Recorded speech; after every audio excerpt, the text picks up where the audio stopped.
चलिए शुरू करते हैं फिर। तो आज का हमारा फर्स्ट क्वेश्चन है, the manager is appointed under which of the following section. Manager की नियुक्ति निम्न में से किस सेक्शन के अधीन होती है? आपके ऑप्शन है, option number A section 16, option number B section 17, option number C section 18, option number D section 19। तो आपको बताना है कि इसका राइट आंसर क्या होगा। मैनेजर की नियुक्ति निम्न में से किसके तहत होती है, कौन से सेक्शन के तहत मैनेजर की अपॉइंटमेंट होती है? जल्दी से सही कमेंट करना है। देखिए इसका राइट आंसर है ऑप्शन नंबर बी। ध्यान रखिएगा कि मैनेजर की जो अपॉइंटमेंट होती है वो सेक्शन 17 के तहत होती है, और सेक्शन 16 में बताया गया है notice of to be given of mining operation. Section 18 है रिस्पॉन्सिबिलिटीज ऑफ ओनर, एजेंट और मैनेजर। और सेक्शन 19 में क्या है? सेक्शन 19 में है अबाउट ड्रिंकिंग वाटर, पानी की व्यवस्था के बारे में सेक्शन 19 में बताया गया है, ड्रिंकिंग वाटर। ध्यान रखिए इस चीज को। ये सारे ही सेक्शंस इंपॉर्टेंट है, इनके नाम बहुत ज्यादा इंपॉर्टेंट है। नेक्स्ट करते हैं। क्वेश्चन दिख रहा सभी को? According to section 77, is the owner or agent or manager wanted to present actual offender, and he must give a clear notice to prosecutor not less than। Question है कि यदि ओनर, एजेंट और manager ये कहना चाहते हैं कि जो भी हादसा हुआ है, फिर जो भी समस्याएं हुई है माइंस में, उसके लिए वो नहीं, कोई और व्यक्ति उसके लिए जिम्मेदार है, तो वो अगर उस व्यक्ति को कोर्ट के सामने लाना चाहते हैं तो उसके लिए उन्हें कम से कम 3 दिन पहले जो पब्लिक प्रोसिक्यूटर होगा उसे नोटिस देना होगा। तो आपको बताना है कि उन्हें नोटिस कब देना पड़ेगा। तो आपके option, option number A 7 days, option number B 3 days, option number C 14 days, option number D 30 days. तो आपको बताना है कि ओनर, एजेंट या मैनेजर यदि किसी वास्तविक अपराधी को कोर्ट के सामने लाना चाहते हैं तो उन्हें कितने दिन पहले कम से कम पब्लिक प्रोसिक्यूटर को इसके बारे में नोटिस देना होगा लिखित में।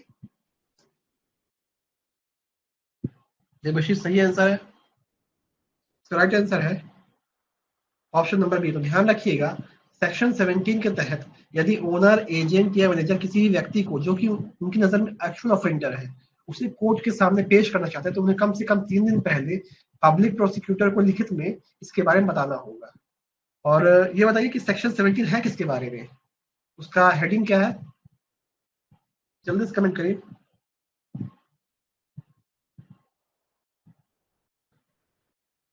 सेक्शन 17 किसके बारे में है, जल्दी से आप लोग कमेंट करें।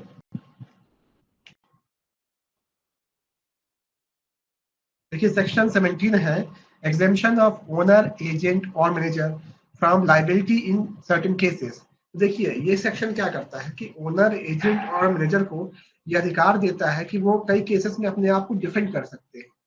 अगर वो साबित कर पाए कि जो भी माइंस की कोई दुर्घटना हुई उसके लिए वो जिम्मेदार नहीं है, कोई और व्यक्ति उसके लिए जिम्मेदार है, तो उस कंडीशन में वो ऐसा कर सकते हैं। ये उन्हें देता है, क्या पावर देती है ये सेक्शन। अब मान लीजिए कि वो उन्होंने कहा कि चलिए ये व्यक्ति को हम ले आएंगे 3 दिन बाद, लेकिन मान लीजिए वो नहीं लाए तो फिर क्या होगा? ऐसी कंडीशन में कोर्ट उनको अधिकतम समय देती है 3 महीने का। यदि उस टाइम फ्रेम के अंदर वो जिसे दावा करते हैं कि एक्चुअल ऑफेंडर है, वास्तविक अपराधी है, यदि वो कोर्ट के सामने नहीं ला पाते हैं, वैसी कंडीशन में उन्हें ही अपराधी मानकर कोर्ट ओनर, एजेंट और मैनेजर पे मुकदमा चलाएगी, उसके लिए उन पर मुकदमा चलाया जाएगा कोर्ट के द्वारा।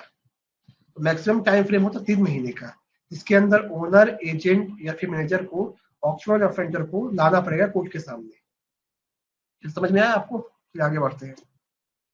तो नेक्स्ट क्वेश्चन है contravention of provisions regarding employment of labour is given in. यानी कि बोल रहा है कि जो कॉन्ट्रोवेंशन होते हैं एम्प्लॉयमेंट ऑफ लेबर के बारे में वो निम्न में से किस सेक्शन में बताया गया इसके बारे में। देखिए सिंपल ही आपसे हेडिंग पूछ रहा हूँ, कुछ नहीं करना है, आपको बताना है कि इसका आंसर क्या होगा। क्वेश्चन नंबर 3 में वो सिर्फ आपसे हेडिंग पूछ रहा है, आपको बताना है कि कौन से सेक्शन में इसके बारे में बताया गया है। चलिए वेरी गुड, इसका right answer option number C section 67 सही देवशीष, सही है। तो इसका राइट आंसर है सेक्शन नंबर 67। नेक्स्ट क्वेश्चन है, if any person omits to make or furnish a plan, यहाँ पर ऑफ नहीं हो, of a plan, he shall be liable for imprisonment of, यदि कोई व्यक्ति किसी भी जो माइंस का प्लान होता है, सर्वे प्लान होता है मान लीजिए, उसमें किसी तरह की गलती रहने देता है जानबूझकर या फिर लापरवाही से, वैसी कंडीशन में उसे कितने समय का कारावास दिया जाएगा। आपको बताना है यदि कोई सर्वेयर या फिर कोई जिम्मेदार व्यक्ति जो है किसी प्लान में जानबूझकर या फिर लापरवाही से कोई कमी छोड़ देता है, वैसी कंडीशन में उसे कम से कम कितने महीने का कारावास दिया जाएगा।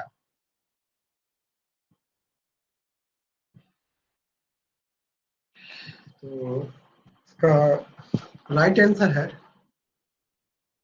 नन। ध्यान रखिएगा कि सेक्शन 66 के अनुसार यदि कोई व्यक्ति जो है वो प्लान में किसी तरह की मिस्टेक कर देता है या फिर किसी बात को नहीं दर्शाता है, उस कंडीशन में उस पर 1000 रुपए के जुर्माने का प्रावधान है, लेकिन जेल का कोई भी प्रावधान उसके लिए नहीं किया गया है। ध्यान रखिएगा, उसमें जेल का कोई भी प्रावधान नहीं किया गया है। ये बस इस समझ में आया आपको? वहां पर सिर्फ और सिर्फ आपके 1000 रुपए की फाइन की बात कही गई है, वहां पर इम्प्रिजमेंट की बात नहीं कही गई है। तो देखिए ऐसे क्वेश्चंस भी पूछ लेता है ट्रिकी क्वेश्चंस, तो ध्यान रखिए इस चीज। नेक्स्ट करते हैं। बाकी लोग अब तक कोई नहीं आया क्या? अभी लोग जल्दी से ज्वाइन करें सेशन को।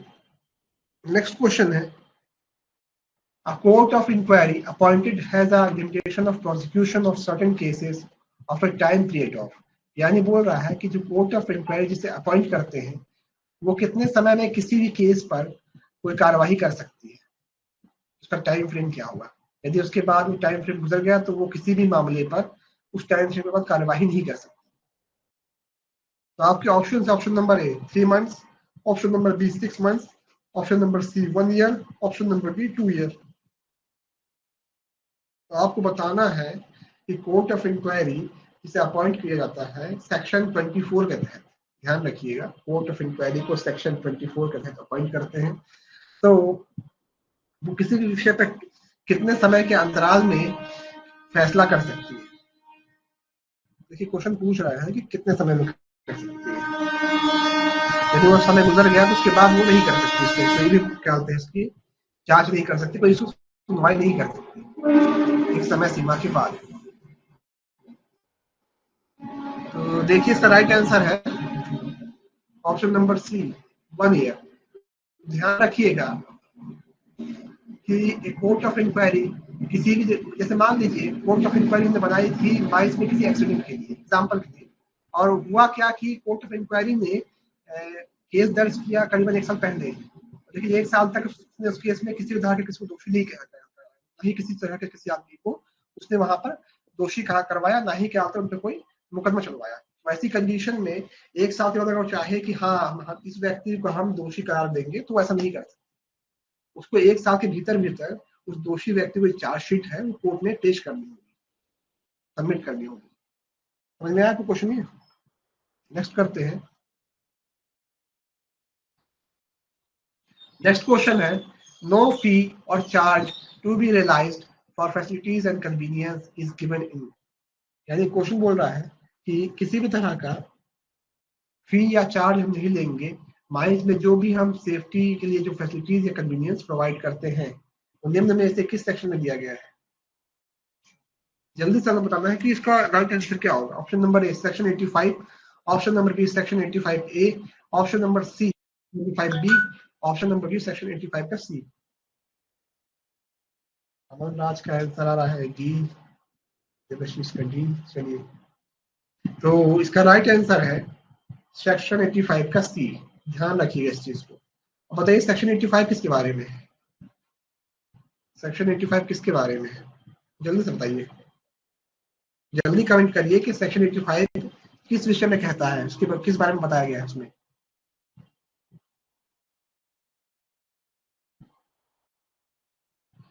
देखिए सेक्शन 85 जो है वो कहता है application of acts to mines belonging to government, यानी कि गवर्नमेंट माइंस पर भी एक्ट लागू होगा, इसके बारे में सेक्शन 85 में बताया गया है। सेक्शन 85A में बताया गया है persons required to give notice are legally bound to do so, यानी जिस व्यक्ति को यदि किसी तरह का नोटिस भेजना है डीजीएमएस इंस्पेक्टर किसी और संस्था को, तो उसे भेजने के लिए कानूनी रूप से बाध्य है, वो उसके लिए इनकार नहीं कर सकता। यदि इनकार करेगा तो उसके लिए दंड का प्रावधान किया गया है। सेक्शन 85B में बताया गया है कि जितने भी चीजें आप भेजेंगे क्या बोलते हैं माइंस से, वो ओनर के बिहाफ में भेजी जाएगी। Signing off returns and notices, जो चीजें आप माइंस से भेजेंगे वो ओनर के बिहाफ में भेजी जाएंगी, ये बताया गया 85B में। और इसकी हेडिंग है signing off returns, notices etcetera. समझ में आया क्वेश्चन आपको? हाँ मनराज, सही आंसर। नेक्स्ट क्वेश्चन है which of the following is correct about factories act. तो आपको बताना है कि फैक्ट्रीज एक्ट में निम्न में से कौन सी बात सही है। जल्दी से आप लोग कमेंट करिए कि फैक्ट्रीज एक्ट के लिए निम्न में से कौन सा ऑप्शन सही है। तो आपके ऑप्शंस है act 62 of 1948 to mines, act 63 of 1948 to mines, act 64 of 1948 to mines, act 65 of 1948 to mines. तो आपको बताना है कि फैक्ट्रीज एक्ट का जो एक्ट नंबर है वो क्या। देखिए सब कुछ में सेम है, केवल एक्ट नंबर डिफरेंट है। तो आपको बताना है कि उसका असली एक्ट नंबर क्या था। बस इतना सा क्वेश्चन है। जल्दी से कमेंट करें सभी लोग। देवशीष का आंसर आ गया। और कोई? सभी को कमेंट किया है। आपका आंसर आता हो चाहे ना आता, कमेंट सभी को करना है। जो आता है वही कमेंट करिए। चलिए नेक्स्ट है, इसका राइट आंसर है option number B, act 63 of 1948 to mines. देखिए यहाँ 63 का सिंपलेस्ट मतलब है कि ये 1948 में उस समय की जो पार्लियामेंट थी उसमें पेश हुआ 63वां बिल था, जो कि बाद में एक्ट बन गया। देखिए कोई भी एक्ट बनने से पहले वो बिल के फॉर्म में आता है पार्लियामेंट में, उसके बाद ही वो एक्ट बनता है, एक्ट का रूप लेता है। ध्यान रखिएगा इस चीज को। नेक्स्ट क्वेश्चन है which of the following chapters of factory act apply to mine with certain restrictions।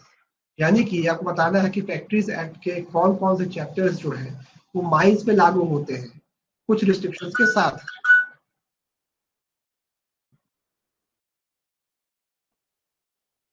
तो जल्दी से आप कमेंट करिए।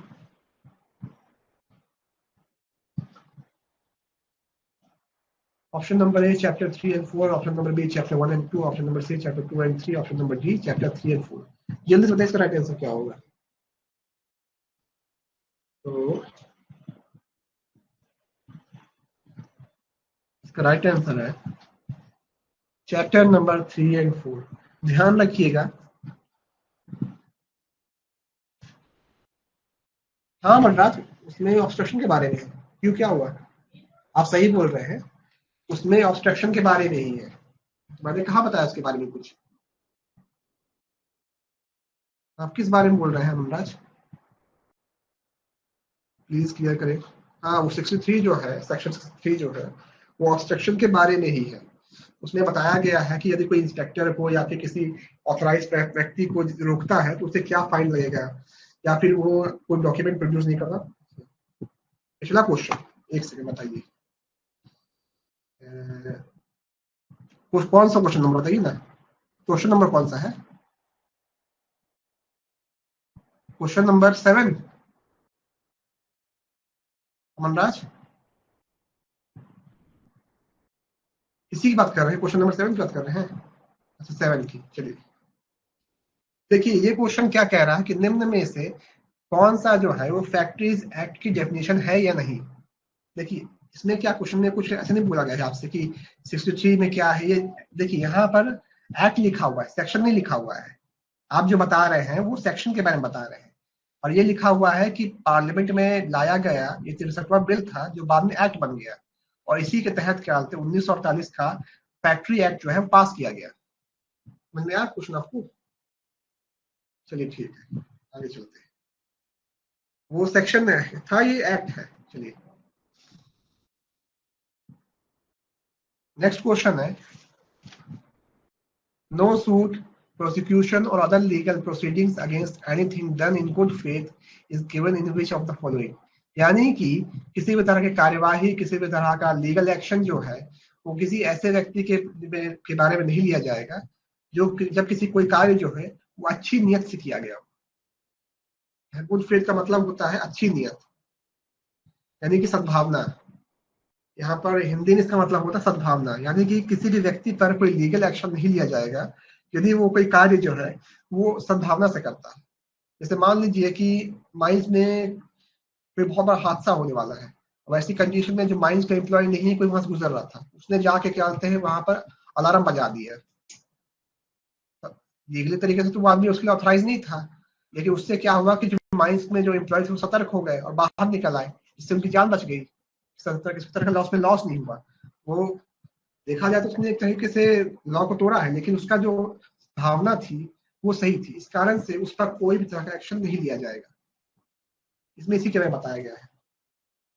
तो इसका राइट आंसर सभी दे रहे हैं। चलिए, राइट आंसर है इसका सही, सब सही है। राइट आंसर है सेक्शन 87। समझ में आया आपको मैं क्या बोल रहा हूँ? इसका मतलब ये है कि सद्भावना से किया गया कोई भी कार्य के लिए किसी भी व्यक्ति पर कोई लीगल एक्शन नहीं लिया जाएगा। नेक्स्ट क्वेश्चन है, मान लीजिए कि आप लोग एक माइनिंग सरदार है। माइनिंग सरदार की कंडीशन में आप लोग अपने हिसाब से माइंस से गैसेस नहीं निकाल सकते। आपको उसके लिए अपने सीनियर ऑफिसर ओवरमैन की मंजूरी चाहिए होती है। लेकिन मान लीजिए कि माइंस में बहुत ज्यादा क्या कहते हैं, अगर आप रुके उसके ऑर्डर्स के लिए, तो ऐसी कंडीशन में कोई बहुत बड़ा हादसा हो सकता है। तो उस कंडीशन में अगर आपको सही लगता है कि आप 100% उसे क्या कहते हैं खतरे को अपने से, डेंजर को अपने से टैकल कर पाएंगे, उस कंडीशन में अगर आप खुद से करते हैं तो उस कंडीशन में ये सेक्शन 87 लागू होता है। सद्भावना से किया गया कोई भी कार्य के लिए इस तरह का लीगल एक्शन नहीं लिया जाएगा। क्वेश्चन समझ में आया आप लोगों को? नेक्स्ट करते हैं। According to sub section 2 of section 7, देखिए यहाँ बताया गया है sub section 2 of section 7, any search of CRP of 1973 which are applied to any search made under the authority of a warrant issued under। इसके option number A section 92, option number B section 93, option number C section 94, option number D section 95। तो आपको बताना है कि कोई भी तरह का जो क्या होता है सर्च करते हैं, जिसको हम करते हैं कोड ऑफ क्रिमिनल प्रोसीजर 1973 के तहत, तो उसमें जो है जो वारंट इशू होता है वो किस सेक्शन के तहत इशू होता है।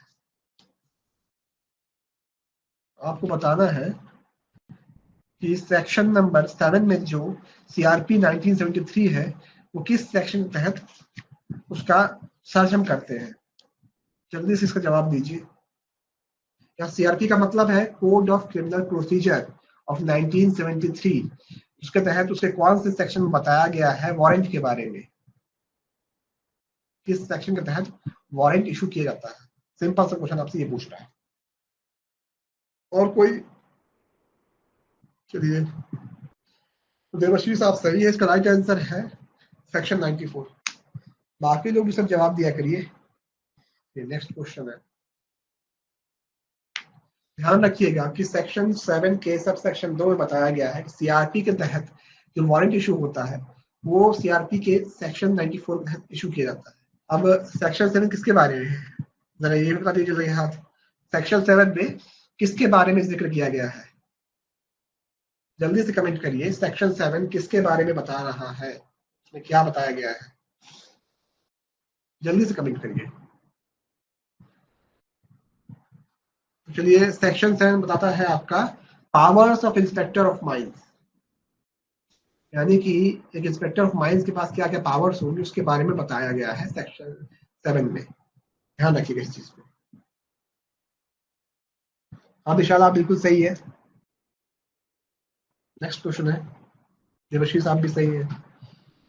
नेक्स्ट क्वेश्चन है, when did the government appointed the committee to frame general rules and legislation for mine।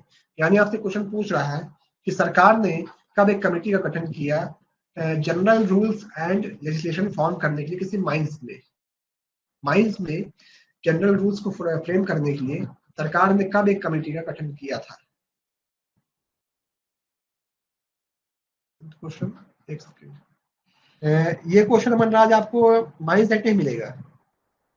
ये क्वेश्चन मैंने माइंड सेट से बनाया है, वहां आप देख सकते हैं। देखिए वहां लिखा क्या हुआ है, according to sub section 2 of section 7, वहां लिखा हुआ है कि सब सेक्शन 2 ऑफ सेक्शन 7, तो सेक्शन 7 के सब सेक्शन 2 में इसके बारे में बताया गया है, वहां से आप क्वेश्चन देख सकते हैं।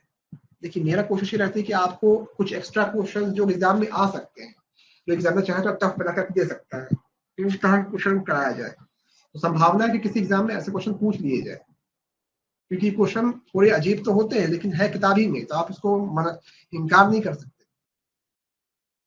WCL के पेपर में लास्ट ईयर ऐसे ऐसे क्वेश्चन आ गए थे जिसका कोई रेफरेंस ही नहीं था।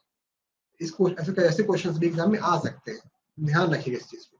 वहां से आप देख लीजिएगा, इसको लिखा हुआ है सेक्शन 7 के सब सेक्शन 2 में। ठीक, तो आप पहले मुझे इसका आंसर बताइए कि गवर्नमेंट ने कब एक कमेटी का गठन किया जनरल रूल्स और लेजिस्लेशन बनाने के लिए माइंस में। जल्दी से आप लोग इसका आंसर बताइए, इस क्वेश्चन का बताइए आंसर क्या होगा। When did the government appointed the committee to frame general rules and legislation for mines? आपके options, option number A 1895, option number B 1896, option number C 1898, option number D 1899। देखिए जो भी आता है आप वही कमेंट करिए, लेकिन कमेंट करने से सभी को है, जो आपको लग रहा है, जो आपको सही लग रहा है वही कमेंट करिए, लेकिन करना है सबको। जल्दी से बताइए इसका राइट आंसर क्या होगा।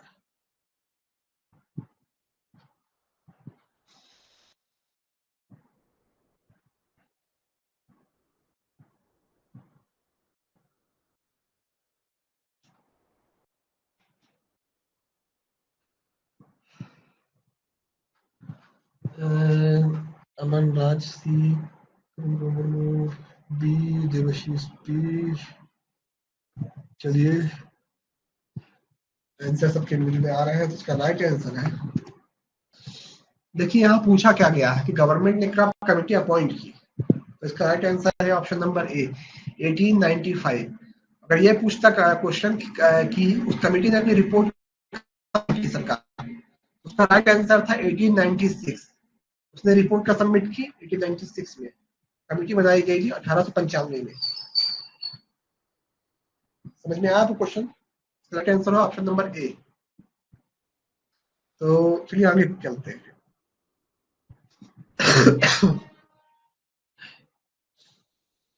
Next question: two major accidents that passage investigation of KGF and mines.